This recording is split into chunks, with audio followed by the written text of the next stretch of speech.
मकान में भीषण आग लग गई। बताया गया कि मनाली के चढ़ियाली गांव के इस मकान में शॉर्ट सर्किट से आग लगी, जिसमें लाखों रुपए का सामान जलकर राख हो गया। आग लगने की खबर पर दमकल की गाड़ियां भी मौके पर पहुंची, लेकिन तब तक मकान जलकर पूरी तरह से राख हो चुका था। और आपको बता दें कि मनाली में ये मकान जलकर राख हो गया। शॉर्ट सर्किट की वजह से ये पूरा मकान जल गया और फायर ब्रिगेड को सूचना दी गई, लेकिन जब तक फायर ब्रिगेड वहां पर पहुंचती तब तक ये पूरा मकान जलकर राख हो गया। और खास बात ये रही कि पूरा मकान लकड़ी का बना हुआ था, जिसके चलते आग और तेजी से फैलती गई और देखते ही देखते पूरी आग ने इस मकान को राख में तब्दील कर दिया। बात ये भी सामने आ रही है कि इस मकान के जलने से लाखों रुपए का नुकसान हुआ है।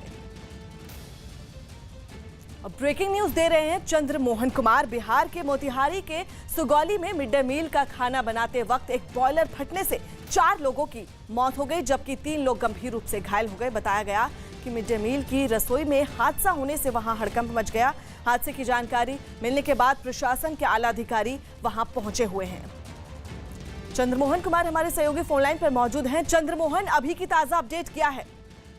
बिल्कुल, देखिए वहां पर अधिकारी पहुंचे हुए हैं और लगातार छानबीन की जा रही है। वहीं जो घायल लोग हैं जो वहां पर काम करते थे, उनको पास के पीएचसी में भर्ती कराया गया है, जहां पर इलाज चल रहा है। अब तक जो जानकारी मिली है उसके मुताबिक 4 लोगों की मौत हुई है और मरने वालों की संख्या बढ़ सकती है, क्योंकि तस्वीरों में भी आप साफ तौर पर देख सकते हैं किस तरह से जो वहां पर सेंट्रलाइज किचन का बिल्डिंग है वो पूरी तरह से बर्बाद हो चुका है और कई लोगों के अंदर मलबे में दबे होने की आशंका भी है। जब बॉयलर फटा था उस समय काफी तेज धमाका हुआ और उसके बाद आसपास के गांव के लोग पहुंचे। उसके बाद पता चला कि 4 लोगों के 100 वहां से निकाले गए हैं, लोगों के चीथड़े हो गए हैं। और तो जो वरीय अधिकारी पहुंचे हुए हैं, लगातार वहां पर जो रेस्क्यू का काम है वो चल रहा है और साथ ही जो घायल हैं उनको अस्पताल में भर्ती कराया गया है, इलाज चल रहा है। लेकिन जो वरीय अधिकारियों से जानकारी मिली है उसके मुताबिक मरने वालों की संख्या इसमें बढ़ सकती है और अभी तमाम जो मोतिहारी के वरीय अधिकारी हैं वहां पर पहुंचे हुए हैं और पूरे मामले की जांच भी की जा रही है कि इस घटना के पीछे की हकीकत क्या है। जी, बहुत बहुत शुक्रिया चंद्रमोहन आपका। दिल्ली की हवा में घुला जहर कम होने का नाम नहीं ले रहा। लगातार चौथे दिन प्रदूषण बेहद खतरनाक स्तर पर बना रहा। हालत यह है कि दिल्ली के आसमान को अब सफेद या काली नहीं बल्कि लाल रंग की चादर ने ढक लिया, जो आसमान में साफ दिखने लगी है। बल्कि अब तो यह धुआं सफेद नहीं बल्कि हल्के लाल रंग का भी दिखने लगा है। यह लाल रंग हवा में घुले धूल के कणों और जहरीली गैसों की वजह से है, जिसके कारण लोगों का सांस लेना भी मुश्किल हो गया है। इस वक्त हम मौजूद है राजपथ पर और तस्वीरें आपको दिखा रहे हैं राजपथ से। राष्ट्रपति भवन बिल्कुल साफ नजर आता है आम दिनों में, लेकिन फिलहाल आप देखेंगे कि राष्ट्रपति भवन दूर दूर तक नहीं दिखाई दे रहा है। केवल इंडिया गेट ही नहीं, दिल्ली के ज्यादातर हिस्सों में स्मॉग की मोटी चादर बिछी है।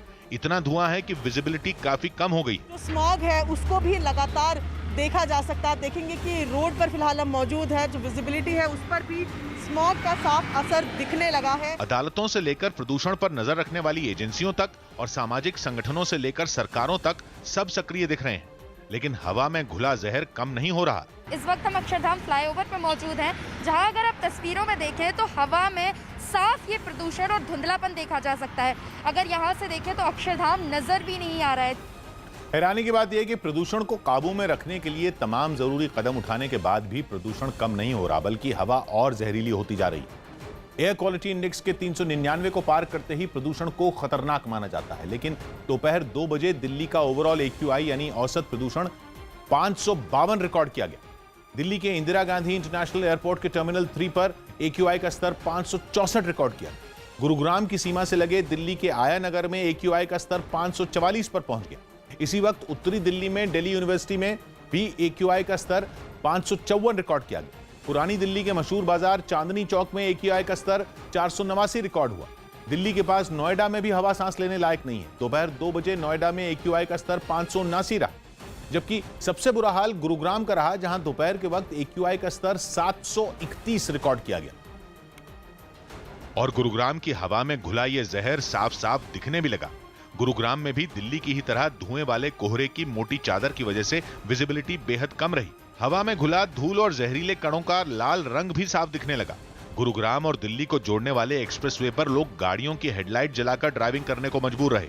ऐसा ही हाल नोएडा का भी रहा, जहां विजिबिलिटी काफी कम रही। प्रदूषण के स्तर में फिलहाल कोई कमी नहीं आई है, हालात जस के तस बने हुए हैं। और सुबह के वक्त की तस्वीर है, नोएडा में हम मौजूद हैं। आप देखिए कि गाड़ियां जो है वो